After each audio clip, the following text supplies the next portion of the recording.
Hey, folks, greetings and welcome along to the podcast. Now, today we are joined by Jason Paris, who is the Chief Executive at Vodafone New Zealand. Welcome along, Jason. Great to have you on the stream and on the podcast today. G'day, kia ora. Thanks for having me. Now, in these crazy times, of course, we're all in lockdown in some form or another. Vodafone, being an essential service, essential business, I guess you've got a mix there with some of your people have to go in and be at varying locations to keep things running. But seems like you're mostly at home, Jason. I am. I've kind of taken over my son's bedroom. Yeah. Which is the way to impact the family the least. I've got a 2 a.m. video conference call with overseas or something. So my poor 9-year-old's been kicked out of his room for BCP reasons. But no, we're managing it okay here. My wife's a real nerd, Paul, so she's got everything on a half an hour schedule through the day. So the kids actually wish they were back at school, to be honest. So, business continuity processes, something, anybody involved in, business and technology, is familiar with business continuity or BCP.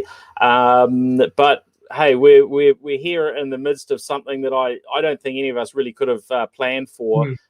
Certainly not, looking back to last year. I don't think anybody could have foreseen the level to which we've really had to put those sort of processes into play. Now, I'm curious, Jason, maybe just if you could give a bit of a view on what Vodafone New Zealand looks like as an organisation. What's the lay of the land in terms of where your people are, how many people you've got, and where they are, around the country or around the world. Yeah, just Paul, to frame it up, we're pretty in a privileged position being part of Vodafone Group. So I've been on calls with the CEOs of all Vodafone markets now for quite a few weeks. So Italy, Spain, Germany, UK are a few weeks ahead of New Zealand. And so from a customer perspective, we've had the ability to navigate our way through it, probably a bit more advanced than most other businesses within New Zealand have been able to.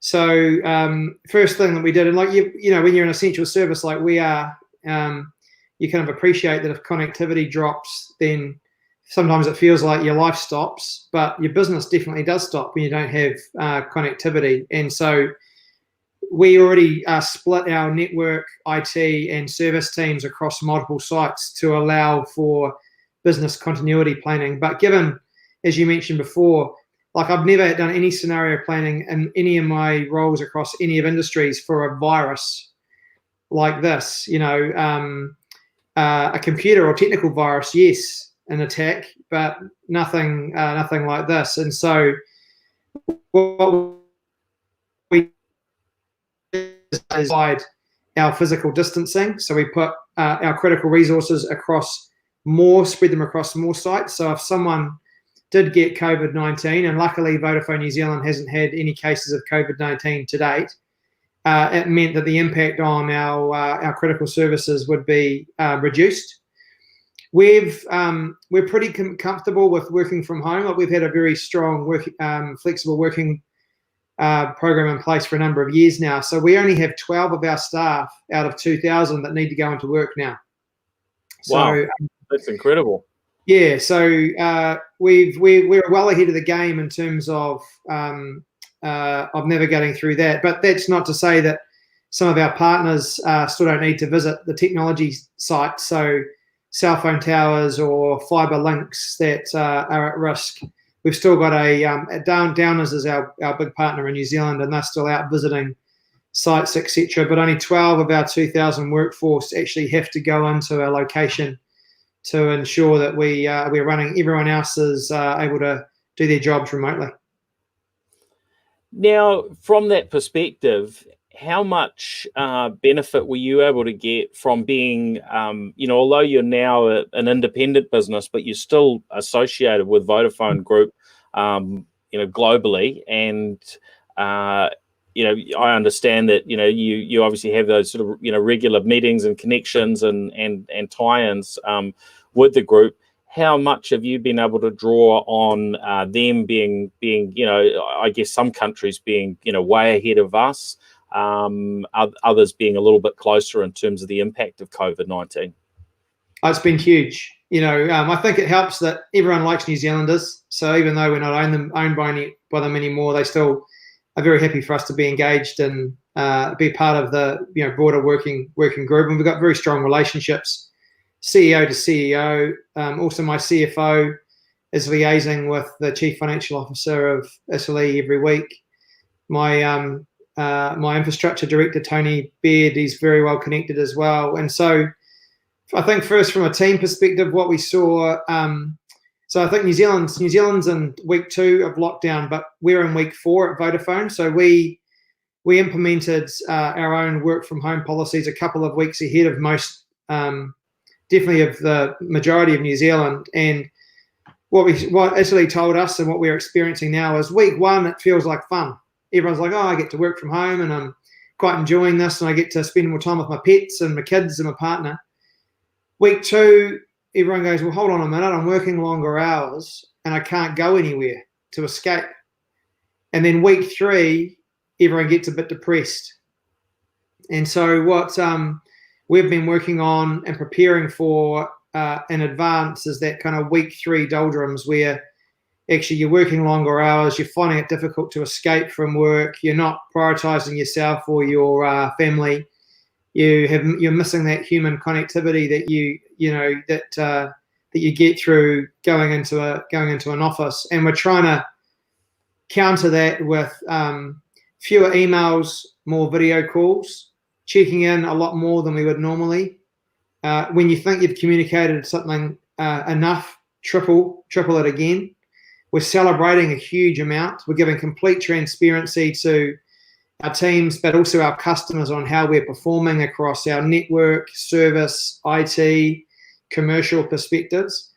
So we're just throwing a lot of information and easily, consumable buckets for people to get their heads around. So that's from a people perspective, and we also, one of the things I'm most proud of was our own idea is we launched a check-in app every morning. So everyone in the organisation gets prompted, how are you feeling? Are you going into work or not? And 12 people are. How's your whānau feeling? And if you say, I'm not feeling well, or my whānau's not feeling well, it directs you either to a dedicated Vodafone COVID-19 nurse who can triage you and work out whether you need to go to the GP or whether you need to go get a testing station, or a dedicated Vodafone mental health line that can talk to you about it's okay to not feel okay and give you the kind of support that you might need to have a chat to someone and get you through it. So that's from a people from a customer perspective. I anticipate this is there's a massive demand for services right from the start. So people wanted to move to unlimited plans if they hadn't already, move to unlimited, make sure that they had the right level of kit in their homes to ensure that they had certainty of connectivity. Customers wanted to make sure that they had all the right apps and that they were working. They wanted to make sure that if their kids had to learn from home, how would they best set that up? Could the internet cope with the demand of multiple people streaming and accessing all at the same time? So we were ahead of that. And then the other component was the financial hardship component. So industries are hit deeper and faster in many different ways. So you can see airlines on the shutting, but then you have other industries where the impact is not as easy to see. And so I think not just Vodafone, but the industry should be proud of itself with the way it proactively came together made all copper and fibre broadband unlimited, regardless if you were on cap plans or not. So you had that worry-free. Then we put the connectivity guarantee in. So even if you got into a bit of difficulty from a cash flow perspective, we wouldn't cut you off, because we know it's an essential service for you. So there's a bunch of things that I think the industry should be proud of. I agree. I think it's it's really pleasing to see those things addressed. One challenge I came across today, speaking to a customer, was that they're out in a rural location, and I guess their challenge being that there is a cap because they're on rural broadband, which certainly with 4G. There is only so much network capacity, and I mean that will always be the case when you're sort of sharing the network capacity, just as it can be within a home being on Wi-Fi to a degree. There's some similarities there. To me, I guess that sort of speaks to the need for us to keep rolling with 5G. Because we're going to have less of those sort of challenges from a capacity perspective, and there may not necessarily be easy answers for those that are trying to work from home while they've got family members trying to learn from home. The usage is going through the roof, and I don't know what you're seeing in terms of stats, but I guess a lot of cases people will have used in maybe a fortnight what they would usually use in a month, and some maybe a lot more. Yeah, there's a couple of things to unpick there, Paul. I think from a rural perspective, the industry is kind of damned if it did and damned if it didn't. So as soon as we announced unlimited broadband and fibre and copper, clearly the rural communities were going, well, what about us? And you can talk to them and say, well, look, you don't have a 4-lane highway to your farm, so it's impossible for us to build a 4-lane highway equivalent to your farm from a broadband or a network connectivity perspective. But that doesn't help, right? It's just an excuse for them, because ultimately they've been forced into a situation that wasn't any of their doing, and they want to make sure that they can continue to run their business and their kids can continue to learn. So I think it is highlighting a question mark around the funding of rural connectivity and whether that needs to be improved. It's difficult for companies like Vodafone, 2 Degrees and Spark to invest in that, because we don't get any return on that investment. So when you're looking at your capital, and we invest over $1 billion collectively as an industry, you have to look as a business where you can get a return. And unfortunately, when you're rolling 4G or 5G out, it's the Auckland, Wellington, Christchurches, Queenstown, the densely populated areas where you get your biggest bang for your buck. Now, that doesn't mean that rural connectivity isn't important, but to be able to provide a similar level of connectivity in a rural community as you can in a city, it needs government funding to help. And what I've said so we made unlimited broadband available in rural communities from midnight till 9 a.m. And what we've kind of said to them is, look, you've got your 200 gigs for the day. You're going to have to nurse your way through on business and education, and then download all your HD Netflix binge watching at 6 a.m. or at midnight for the next day, and you're going to have to work through that, because you're right. We have seen massive increases in usage across the board. So after the Prime Minister announced the level 4, we're going to level 4 in 48 hours, no one anticipated 70% of people would use the plain old telephone line and call everyone. And we've been slowly removing legacy technology, and then all of a sudden we got this massive 70% lift, which put pressure on 2 Degrees, Spark and Vodafone with network congestion in a copper phone environment. We've seen massive increase in home broadband usage, between 20 to 50%. The same in mobile, and the analogy there is it's kind of like the motorway. All of a sudden, you got 50% more cars on the same road. You're going to get congestion. So, well, and adapted. Across all are working some pretty long hours to ensure that New Zealand stays connected. And I think by and large, New Zealand should be pretty proud of the industry and those technology people because they're doing a pretty good job considering.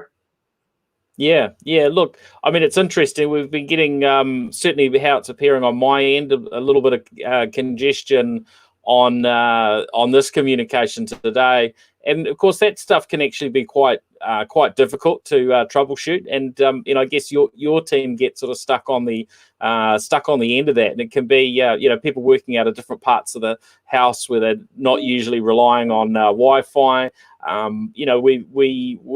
think we probably over rely on Wi-Fi these days, whereas going back some years, having a net, physical cable connection, to parts of the house was just the norm. But of course, internet usage has just exploded, and we're maybe not always geared up for that. And then, of course, the different services that we rely on online, and of course we're streaming through an online service today, so that's another place where we can see bottlenecks. So it's not necessarily a quick easy fix. One thing, how cool is it, Paul, that we've brought forward, I reckon, 2 years of digital adoption in a matter of 2 weeks. This has forced a new way of working on everyone across all industry and all demographics, and the spectrum of how comfortable you are with digital technology. I was what's the app that we're using? House Party. House Party. My 77-year-old father and mother-in-law, I was on a house party with them last night. Seriously, that would just never have ever happened before. The use of Skype or Zoom or WebEx, of Microsoft Teams, whatever the technology is. I think what an incredible opportunity that we've created for ourselves to run our businesses more efficiently, to lower the costs so we can invest in more customer-facing, value-added services and make ourselves more productive. I think there's an incredible opportunity at the same time as we flush out some of these technology challenges that we didn't know existed. Yeah, that's right. I mean, we couldn't have predicted it, but I think if we look back at the investment that has gone on in New Zealand in terms of our internet infrastructure, particularly the replacement of the old copper network with the fibre network, but also with the rural broadband initiative, if those investments hadn't been made, I really hate to think what sort of a state we'd be in. And I guess we can look at Australia any time to get a little bit of a feel for that, at least to a degree. But it does seem as though we should be getting a higher level of productivity, and hopefully people are a little bit happier in their homes because of this connectivity, which in the past, I guess we've thought of connection to our home and not really probably quantified it in the same terms that we are now, where we can say, well, a good internet connection might well make a significant difference to somebody's mental health during this period, right? Yeah, no, for sure it would. And I think one of the fun ones that gets overlooked, Paul, is the upgrades that we all did around Rugby World Cup just over 12 months ago, under 12 months ago. And we personally invested an extra $6 million. We pulled forward capital, an extra $6 million of capital in the demand that we anticipated for the Rugby World Cup. Now, that didn't come. We actually could have coped with the volume of customers streaming Rugby World Cup with our prior network capacity. But that $6 million investment has paid dividends for us, 2 Degrees, Vocus, Chorus, who all would have invested their own amounts of money to give ourselves capacity now, which means New Zealanders get better connectivity at home when we, face this situation. So, it's funny how things work out. Now we've got the government sort of stepping in to help a lot of businesses, particularly with paying salaries. But I guess from the outside, we look in at Vodafone and think, boy, you've got so much activity. Everybody's relying on you. You must be making an absolute fortune during this time. But I guess there's a bit of a flip side, because you're giving away You've uncapped a lot of people's connections and so on. So you must have a lot more data going through your network. And I'm picking that your call centers are probably the busiest that they've ever been. What does that actually look like? Are you milking this situation, Jason? Yeah, well, it's a multi-faceted challenge, Paul. And in short, no, we're losing in this situation. It's not as obvious to New Zealand because we don't have planes sitting on tarmac or, our retail stores are shut. And so that's a pretty obvious example of, money not coming in the door. But most of New Zealand already had a limited broadband at home. And so the data increase that's happening in home way to maintain more good connectivity and more data throughput. And then from a mobile perspective, people are using their mobiles less because they're not out and about and they're connecting to them via Wi-Fi. And if you did have a mobile plan, on average, people were about 60% utilization. And so a 20% increase in your mobile data usage, again, all it does is cost us more money to maintain the resilience, the security, and the capacity on the network. But so it's costing us more money for network investment, but our roaming revenue is just gone overnight. So no one's coming to New Zealand, no one's traveling overseas. So roaming has gone. And then there's the bad debt risk long term. And so what I basically mean by that is, the homes and businesses will come under financial pressure once the government's wage small businesses any support from the government at all. So they haven't helped us do the unlimited broadband as an industry or our connectivity guarantee. We just did that proactively.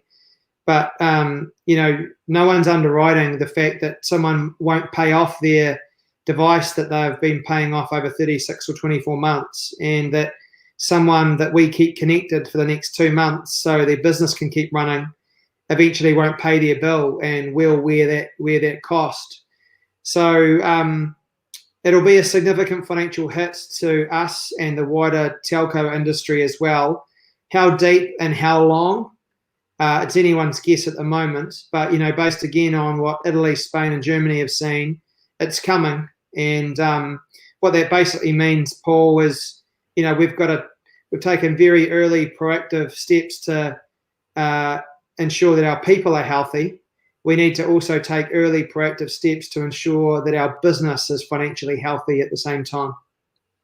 And this is going to be a question really for all business leaders and business owners, isn't it? Is trying to predict what are those things that are going to be, maybe in some cases months, or years down the track in terms of impact, and to be making good decisions. And there are certainly, some organizations, such as your own, that it appears from a quick look as though there's not going to be a hit. But I think really, every organization has to be trying to figure out that long-term view and what's going to be the impact and what changes should they be planning for or making now.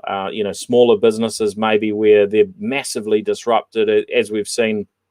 With those in tourism, bars and clubs and restaurants,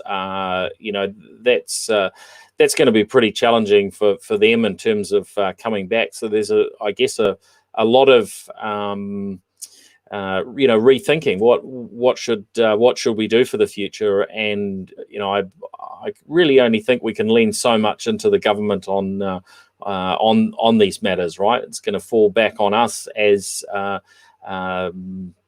smart Kiwis, entrepreneurs, just individuals with innovative thinking to try and design what the future of New Zealand is to ensure we're in a good place longer term. Yeah, no, I agree. I think although there's a lot of uncertainty in terms of how deep and long the impact on C19 will have on anyone's business or industry, I think it's certain that it will come. And therefore, a no regrets move for any organisation is to act early and proactively on reprioritising and on what they are focusing on in their business and what they are investing in. Like, I'm someone who likes to do a lot. And so what I'm doing is narrowing the focus of our organization to what are the survival minimum investments that we need to make to keep this business running from a connectivity, IT, and service perspective to the level that our customers expect and demand from us. And then I had a whole list of other things that I was looking at doing in terms of broader business transformation. And some of those nice to haves we've just cut and we've deprioritized. So that's really really important to make those big calls early. And I don't think anyone will regret battening down the hatches, taking a more draconian approach to cost. So, for example, as soon as this was coming our way, I've now got a daily approval meeting for an hour where the CFO and I approve anything over $2,000 spend within the organisation, which in a $2 billion turnover, that's a small amount of money. And so every single one of those calls coming to me or my CFO for approval is a very different way of operating this business than we've had in the past. But we've got to do that to constrain and make sure that we can navigate our way through it, and then also constrain the number of things that the teams are working on to ensure that we can prioritise the resilience, capacity, and security of our networks as number one. So I think that's pretty important. But then at the same time, as we mentioned before, what huge opportunities it presents for this country that smart people are going to have to navigate our way through. We talked about the bring forward of digitization and new working of costs of massive increase that we provide. But also, I think people start to talk about, and it's the right thing to talk about, is could we be the first country in the world that can control or eradicate C-19? And what a huge business boom that would be for little old New Zealand to be ahead of everyone else and say that we're open for business. I think that would be pretty incredible. And it feels like, with the way that we've come together as a nation and the steps that we're taking, that there's a real opportunity for us to do that, which is exciting. Yeah, I mean, I agree. And I think I'm probably amongst a group that have thought for some time, look, we have an opportunity here to stop this thing really taking hold. And I know the communications have been around flattening the curve, but it did seem as though, well, you stop this thing coming in, we get rid of what's there, and we are we're at the ends of the earth in many ways. So look, let's hope that can be the case, and that we can, manage to really get on top of COVID-19 and to be able to move forward as a country, maybe quicker than a lot of others. But yeah, look, it's going to be a tough time, and I know so many Kiwis have family and relatives and so on scattered all around the world. So of course we have an interest in how this thing happens, as addressed globally as well. Look, it's fascinating what you raised there around having to sign off on the sort of $2,000 upwards of purchases, because if somebody had asked me what that if you were needing to do something like that, what the figure would be, I would have thought it would be a whole lot higher. So I guess that's just the reality of where things are at the moment. I guess there must be some pressure, as there is across every business, in terms of laying people off. But that is the hardest thing in the world to do, isn't it? Oh, it is. And, you've got a responsibility, as I said, like you've got a responsibility to navigate your business through this, to make sure it's healthy and well. And you've got a responsibility for people as well. So the last thing that you want to do as an employer is to send people into a market which is no one's hiring, high unemployment. And you've seen other companies already have to make those tough decisions. So there's a whole bunch of, and it's nothing to do with performance. Like the people who lose their jobs, they had nothing to do with COVID-19.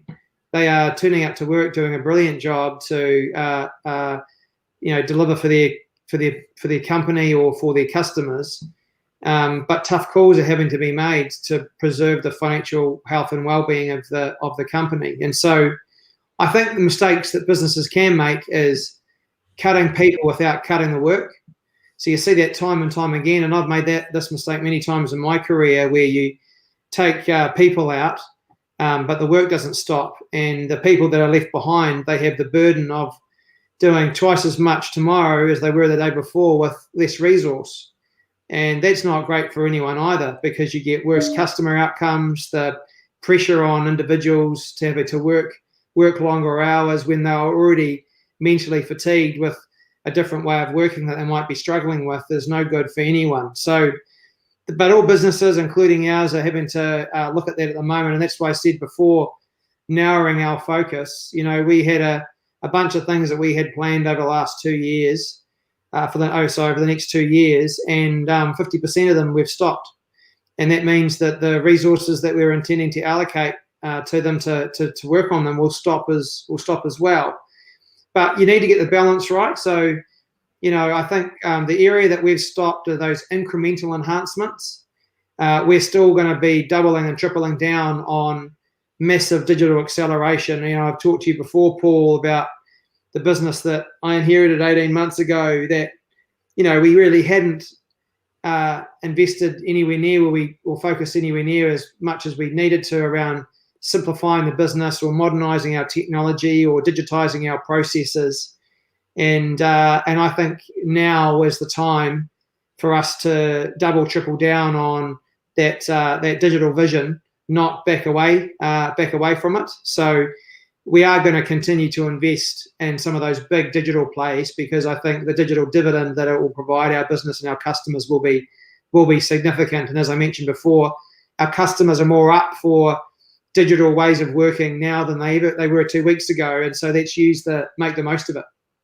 I agree, actually, and look, you know, my organisation is at the other end of the scale to yours, but you know, we found just, you know, such a unity in our team. Everyone's you know, putting their hand to the wheel and working so hard, and they're really committed to areas of digital transformation that, you know, maybe we've been trying to move along for a while. You know, some of that is around, you know, digitizing business processes and so on. And, you know, the team just realized, look, we've got to be, you know, getting that side of things moving, even though our workload is more than it would be, or, you know, would have been before this all happened. So, you know, it all creates some pressure, but I think, you know, these investments will help for a lot of organisations, you know, ensure their long-term viability. And look, I know as an organisation, you know, Vodafone New Zealand is definitely the large end of the scale. You know, over the years, there are, you know, a number of you know, businesses that have come together in terms of you know, Telstra, Clear, and so on, and you know, and that's created its sort of own, you know, its own challenges. So you know, I guess your need to innovate is and to you know, continue to you know, digitize these things and simplify, isn't probably going away anytime soon. But yeah, good to see that you're still focused on those things. You know, I just see it as a massive opportunity. How we haven't invested as much as we maybe would have over the last 5 years in IT and digital, but the world's moved on so quickly in that last 5 years. It gives us an opportunity to leap because of those decisions that we've previously or haven't made. So I see it as, and the organisation sees it as an exciting time. Now, who are you drawing on? What does your day look like in terms of meetings and the like? Who are the people that you're interacting with? Because this is a sort of time that you know, if we don't get our communications right, if we don't, you know, bounce things off the right people, and we miss things, you know, the impact of it could be pretty huge. And it's the same probably right across your organisation in terms of making sure that people are drawing on the right sort of direction and guidance and support. You've talked about using some digital mechanisms there to to get feedback on the health of your team, which is awesome. But who are you interacting with day to day, internally and externally? What does that look like? It's a very broad variety. As I said before, a lot of late night international video conferencing with my peers in other markets. So that's one. Every morning and evening, so 8:30 and then 5 o'clock, my leadership team and I get together half an hour, and we talk about, and we've done this actually for the last year, so it's not a new process, but what's happening with our people, what's happening with our customers, what's happening with our numbers, and then any other business. It's just that this is very COVID-19 related now. And so we've added it in. Our health and safety officer is into both of those meetings. So Frana comes in and tells us about any COVID related issues we've got on the health and wellbeing of our people. So that's first. Then Lindsay, who runs enterprise, and Carolyn, who runs consumer, we talk about the customer impact and anything that we need to help our customers navigate through. We go to technology and networks, and mainly that's Tony talking with government or with the police who are running the COVID-19 all of government program out of Wellington about what we can do to help support them from a network connectivity perspective. And then our finance teams come in and say what the early indicators are from a revenue and profitability perspective, and whether we need to look at battening the hatches down even more from a cost perspective. So that happens at the either end of the day. During the day, our internal comms team play a really important part as well. So, I have to talk a lot to our teams and give them clarity on what the decisions are that we're making. We have a live stream every Wednesday at midday, so it goes for half an hour, which is a live Q&A where everyone tunes in. And last week I had a dress up, which I can see. This was one of my things I chucked on then, the unicorn heads that was hanging around. Anyway, so we strange outfits sort of help mix it up a bit, eh? Exactly, like freshen up, and then I gave them a walking tour of our house. Those property programs that used to be of interest. People go, I wonder what their house looks like. So we did a bit of that. We'll have to come up with a new theme, for this Wednesday. So we're doing a lot of internal comms as well. But those are really the themes, but just at a amplified times 10.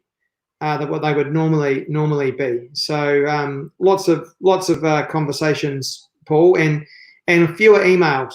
So pick up the phone, have a video conference, have a chat to someone versus send an email, because this remote working and working from home, that human connectivity is pretty important.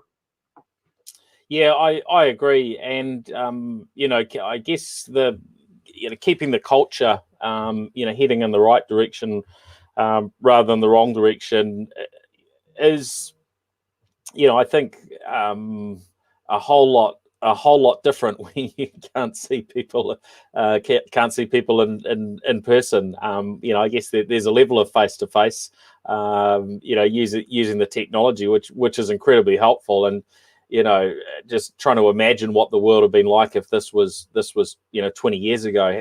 How we would have possibly been able to keep anything operating. I don't know, but the timing of it obviously is such that you can bring in those elements. Are there any other sort of things that you were doing to sort of keep keep people feeling upbeat and keep your culture alive? I think I mentioned before the app that we check in on. Did I talk to you about that? Yep. Yeah. I think that's I think people feel comfortable with that. But I think the most important thing is to remind people that you can't be good at work if you're not good at home, and to make choices.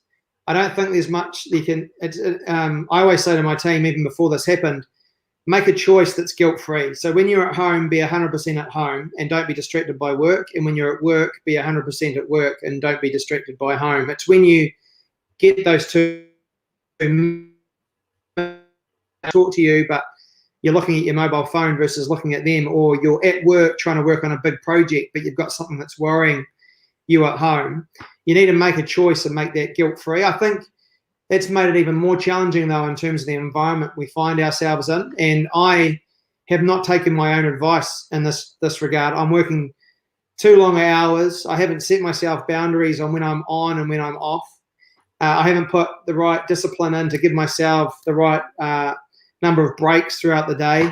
I'm eating poorly. In fact, I'm crossing all of the boxes that I've asked everyone to tick at the moment. So I've got a must improve on my report card.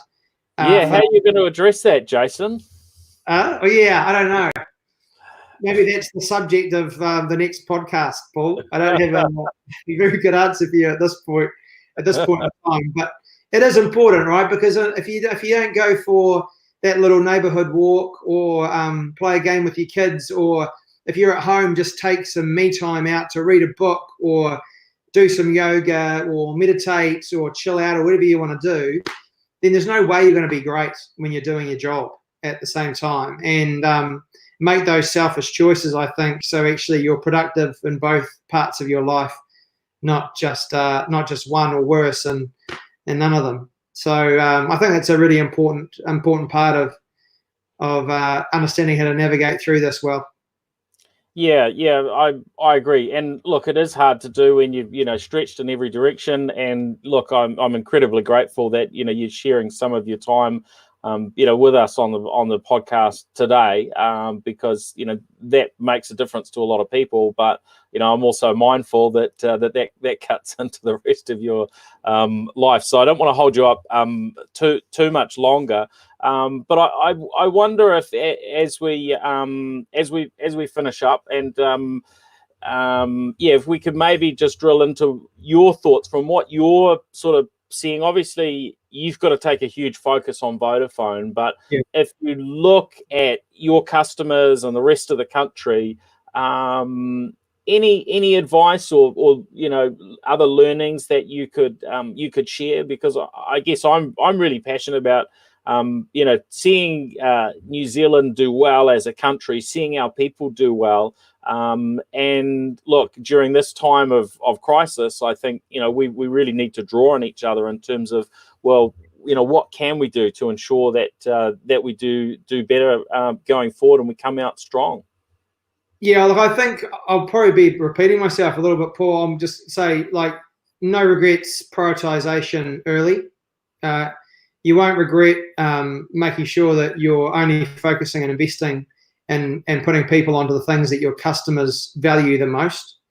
And now are the opportunities to, reset your business and think about all the things you're working on. Are they genuinely important and value creating, or have they just built up over time and are just historical views and beliefs and investments that are no longer relevant to the way that your business will have to adjust moving forward? So I think that's one. And then secondly, what an incredible opportunity this situation has created to digitize the way that we work and our businesses, to make sure that we can free up investment onto more value creating applications and experiences for customers, make ourselves more productive, make ourselves more connected than we ever have before, and kind of refuse to go back from there. I think in a lot of ways there's some brilliant things that have come about because of this situation, and it would be a real shame if we retreated back to the old ways of working. We would have missed a real opportunity, I think, as industries to embrace many of the good things that have come about here. And then, just like you, I'm innately positive about what New Zealanders can do. I use a line a lot in the business: never waste a crisis. And with this type of opportunity, New Zealand has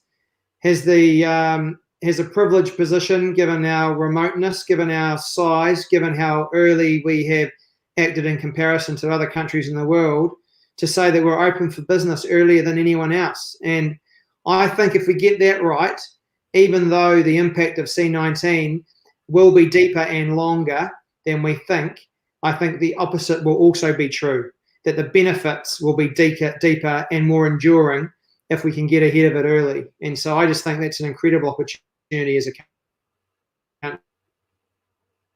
leave it to the government to do it. It's about smart New Zealanders working collaboratively together that's going to achieve it. Yeah, and I think, look, all of us can contribute to that, and you know, I hope that's what we see, and you know, there's already a you know, a number of organisations that have sort of sprung up to help those who are you know, with their businesses and with navigating through this and ensuring we come out strong. So you know, I hope you know, hope that we all can, you know, come together and you know, come out in a pretty good place out of something which is you know, really unexpected and you know, really, you know, pretty shocking in many ways, but there can be some upsides through it as well. Yeah, and also just those little moments of incredible kindness and humanity.